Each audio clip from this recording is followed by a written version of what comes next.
दोस्तों, आज की कहानी में आगे बढ़ने से पहले अगर आपने अभी तक चैनल को सब्सक्राइब नहीं किया है तो कर लें और साथ ही बेल आइकन को जरूर दबाएं। तो चलिए बढ़ते हैं आज की कहानी की ओर। दोस्तों, दिल्ली की सुनसान पड़ी उन सड़कों के ऊपर मैं उधेड़-बुन में लगा हुआ था। मुझे समझ में नहीं आ रहा था कि आखिर मुझसे इतनी बड़ी गलती कैसे हो गई, जिसकी वजह से मैं आज भी सड़क पर इस गंभीर हालत में पहुंच गया था। मेरा हाथ लगभग टूट चुका था। मेरे दिमाग में सदमा लग गया था। ऐसा लग रहा था जैसे कि मैंने कुछ बहुत गलत कर दिया हो। एक तरफ मेरे खलासी की लाश पड़ी थी। ये नज़ारा मेरी जिंदगी को तबाह करने के लिए काफी था। हुआ कुछ ऐसा था कि आते वक्त मुझे सड़क के बीच में एक बड़ी सी बकरी नजर आई थी, जिसके कारण मैंने ब्रेक लगाया और ब्रेक लगाने के कारण ना जाने क्यों लेकिन ट्रक फिसल गई। और फिर जब मुझे कुछ भी समझ में नहीं आया तब मैंने ट्रक के ब्रेक को और भी ज़्यादा कसकर लगा दिया और फिर ट्रक पलटी खा गई। इस तरह की घटना से मैं पूरी तरीके से टूट गया था। अभी मैं उठने ही वाला था, लेकिन मैंने देखा कि मेरे खलासी की बॉडी बगल में पड़ी थी। अब उसके शरीर में काफ़ी ज़्यादा घाव हो गए थे और उसे देखकर ऐसा लग रहा था कि अब उसकी सांसें निकल चुकी हैं। जब मैं उसके पास गया तो मैंने देखा कि उसकी तो गर्दन ही टूट चुकी थी। ऐसे में उसे हॉस्पिटल पहुंचाने से भी कोई फायदा नहीं था। मैं इधर उधर अपने फ़ोन की तलाश में था, लेकिन मुझे वहां पर अपना फ़ोन भी कहीं दिखाई नहीं दे रहा था। और तभी मुझे एम्बुलेंस के सायरेंस की आवाज़ आई और इस आवाज़ को सुनते ही मेरे कान खड़े हो गए। मुझे समझ में नहीं आ रहा था कि आखिर यहाँ पर एम्बुलेंस किसने बुलाई होगी। मेरे तो हाथ में मेरा फ़ोन ही नहीं था। लेकिन जो भी हो, जब एम्बुलेंस मुझे अपनी तरफ आती हुई नज़र आ रही थी तो मुझे काफ़ी खुशी हो रही थी।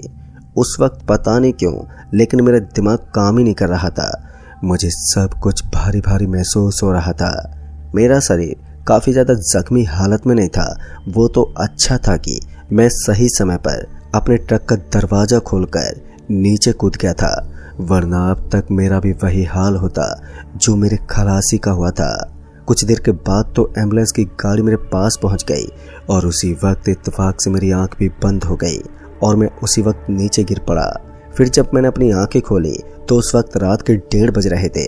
मुझे ऐसा लग रहा था जैसे मुझे ज़्यादा चोट नहीं आई थी और मैं चलने फिरने की अवस्था में था। मैं काफ़ी नॉर्मल फील कर रहा था। वैसे भी मुझे सिर्फ अपने सर में ही एक तेज झटका लगा था, जिसकी वजह से मेरा सर भारी हो गया था। लेकिन जैसे मैंने अपने आजू बाजू में देखा तो मेरी आंखें फटी की फटी रह गई। दरअसल मैंने देखा कि ऊपर की तरफ मकड़ियों के जाले लगे हुए थे। टूटी फूटी दीवारें दिखाई दे रही थी और ऐसा लग रहा था जैसे कि मुझे किसी हॉस्पिटल में नहीं बल्कि किसी खंडर घर में सुला दिया हो। ये देखकर तो मेरे रोंगटे खड़े हो गए थे। फिर मैं जल्दी से उठा तो मैंने देखा कि मैं जिस जगह पर लेटा हुआ था वो पत्थर की बनाई हुई एक बड़ी सी शिला थी और उसके ऊपर मुझे बड़ी आराम से लेटाया गया था। एक तो ये कोई हॉस्पिटल नहीं था और ऊपर से जिस जगह पर मुझे लेटाया गया था उस जगह को देखकर तो मैं इतना समझ गया था कि यहाँ तो कुछ गड़बड़ चल रही है और इसलिए मैं तुरंत ही उठा और बाहर जाने लगा। लेकिन मैंने देखा कि जो इस कमरे का दरवाज़ा बना हुआ था वो बाहर से लॉक किया गया था। मैंने उसे खोलने की भी बहुत कोशिश की और खटखटाने लगा, लेकिन फिर भी दरवाज़ा नहीं खुला। जब मुझे लगा कि इस तरह दरवाज़ा खटखटाने से कोई फ़ायदा नहीं होगा तो उसके बाद मैंने सोचा कि मैं यहीं की जाली को तोड़कर सीधा नीचे कूद जाऊंगा और उसके बाद यहाँ से निकल जाऊंगा, क्योंकि मैं इतना तो समझ गया था कि ये सब जो हो रहा है ये सब किसी पैरानॉर्मल एक्टिविटी की वजह से है। और फिर उसके बाद में जैसे उस कमरे के अंदर लगी हुई एक जाली के पास गया तो मैंने देखा कि वो जाली जितनी कमज़ोर दिख रही थी वो वास्तव में इतनी कमज़ोर नहीं थी। उसकी मजबूती का अंदाजा इस बात से लगाया जा सकता था कि मैंने उसके ऊपर लगातार अपनी लात बरसानी शुरू कर दी थी, लेकिन इसके बावजूद भी वो टूटने का नाम नहीं ले रही थी। फिर करीब 5 मिनट तक मैं ऐसे ही तड़पता रहा, लेकिन उस जाली को नहीं तोड़ पाया। और फिर इसी बीच दरवाज़ा खुलने की आवाज़ मेरे कानों तक पहुंच गई। दरवाज़ा खुलने की आवाज़ आते ही मेरे पूरे के पूरे शरीर में बिजली सी दौड़ गई। मुझे ऐसा लग रहा था जैसे दरवाज़ा किसी इंसान ने नहीं बल्कि हवा ने खोला हो, क्योंकि सामने की तरफ तो कोई मौजूद ही नहीं था। फिर दरवाजे के खुलते ही मैं एक बार के लिए उस दरवाजे की तरफ देखता रह गया और इसी बीच वो जाली एकदम से टूटकर नीचे गिर पड़ी। ये सब ऐसे हो रहा था मानो उनके लिए सही समय निर्धारित किया गया था। वो सब चीजें अभी एक एक करके टूट रही थी और उसके साथ ही मेरे दिल की धड़कन भी लगातार तेज हो रही थी। मेरा कलेजा इतनी स्पीड से धड़क रहा था मानो वो कुछ देर के अंदर ही मेरी छाती को फाड़कर बाहर निकल जाएगा। उसके बाद मैं धीरे धीरे अपने पैरों को पीछे खिसकाने लगा, क्योंकि मैं समझ गया था कि यहाँ पर कुछ तो होने वाला था। और इसी बीच मुझे तो पता ही नहीं चला कि आखिर कब मैं उस खिड़की के एकदम पास पहुंच गया। और फिर मुझे हवा के तेज झोंके से हल्का हल्का धक्का महसूस होने लगा। अब धक्का इतना जोर का तो नहीं था कि मैं सीधा नीचे गिर जाऊं, लेकिन उसके बावजूद भी मैं अपने शरीर को संभाल नहीं पा रहा था।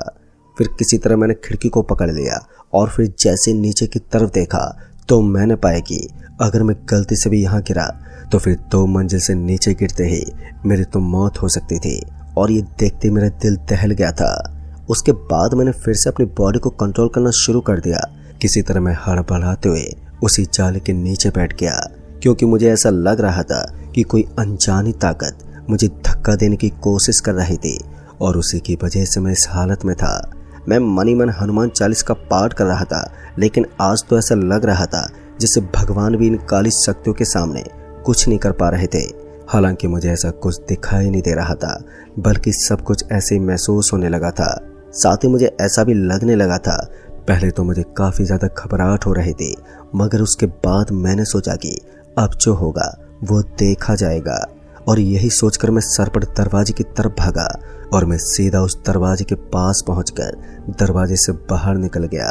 लेकिन हद तो तब हो गई जब मैंने दहशत के एक और बेहद भयंकर मंजर को देखा।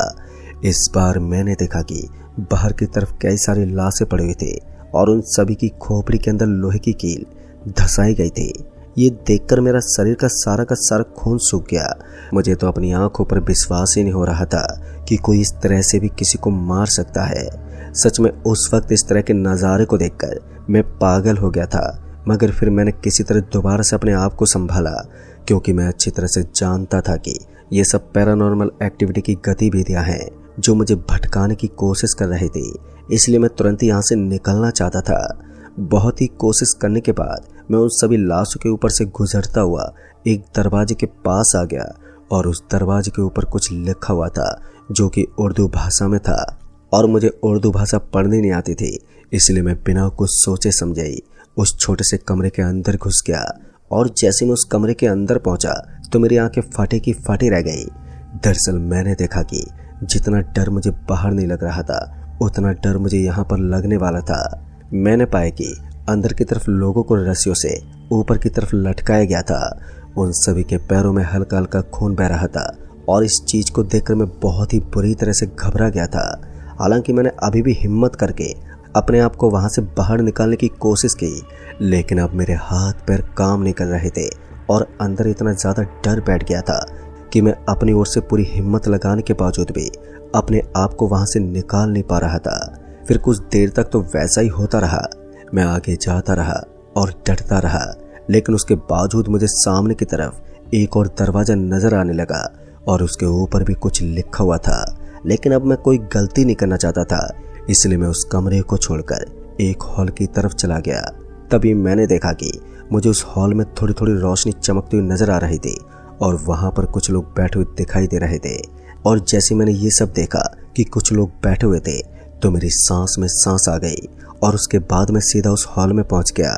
जैसे मैं उस हॉल में गया तो मैंने देखा कि हॉल के अंदर बहुत सारे लोग एकजुट होकर बैठे हुए हैं। उन सभी की गर्दन नीचे की तरफ झुकी हुई थी और वो काफी दुखी प्रतीत हो रहे थे। उसके बाद मैं उनमें से एक आदमी के पास गया और उसके कंधे पर हाथ लगाते बोला, अरे भाई साहब, मुझे यहाँ से बाहर निकाल दीजिए। मैंने इतना कहा ही था कि उसने मुझे एक बहुत ही जोरदार धक्का दिया और उसके धक्के में इतनी पावर थी कि मैं सीधा दीवार से टकरा गया और मेरा सर दीवार से भिड़ गया। मेरी आंखें चमक गई थी और मैं फिर से अपने सर को पकड़कर बैठ गया। और फिर जैसे ही मेरी नज़र उन सभी के चेहरों पर पड़ी तो मैं हक्का बक्का रह गया। मैंने देखा कि उन सभी के चेहरे बहुत ही ज़्यादा डरावने थे और वो सब भूत प्रेत की तरह दिखाई दे रहे थे। मैं अपनी लंबी लंबी सांस खींच रहा था और उसके साथ ही यहाँ से भागने का कोई और दूसरा तरीका ढूंढ रहा था। लेकिन जिस तरह से इस बड़े से मकान के अंदर मेरे साथ सब कुछ हो रहा था, उसे देखते हुए मुझे ऐसा लग रहा था कि आज मैं किसी भी हाल में जिंदा तो नहीं बच पाऊंगा, क्योंकि सब तो मुझे ज़रूर मार डालते।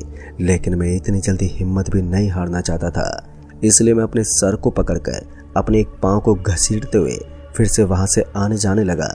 लेकिन तभी मुझे एक आदमी ने कहा, अभी तुम यहाँ से बचकर नहीं निकल सकते।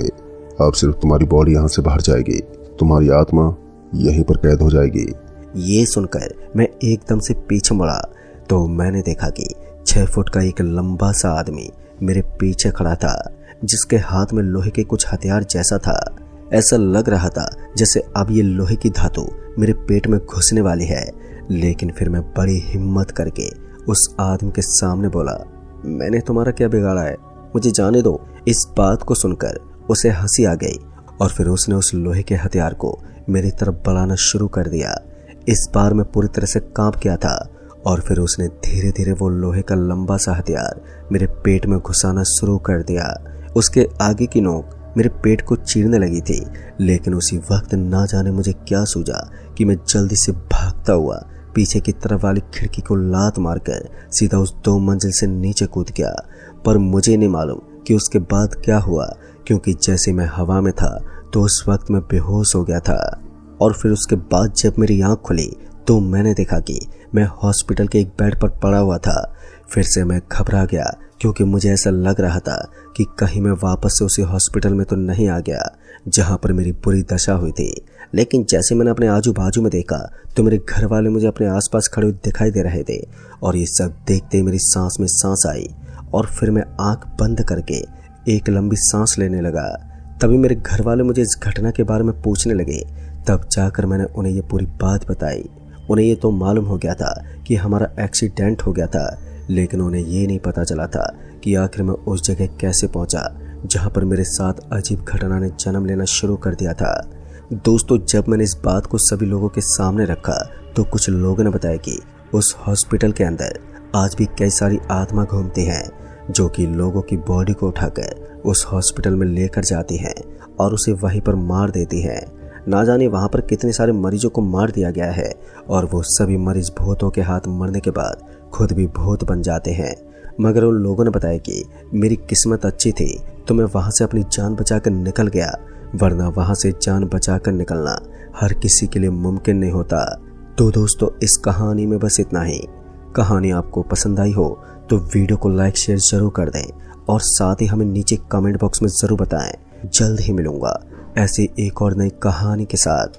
तब तक के लिए बाय एंड टेक केयर।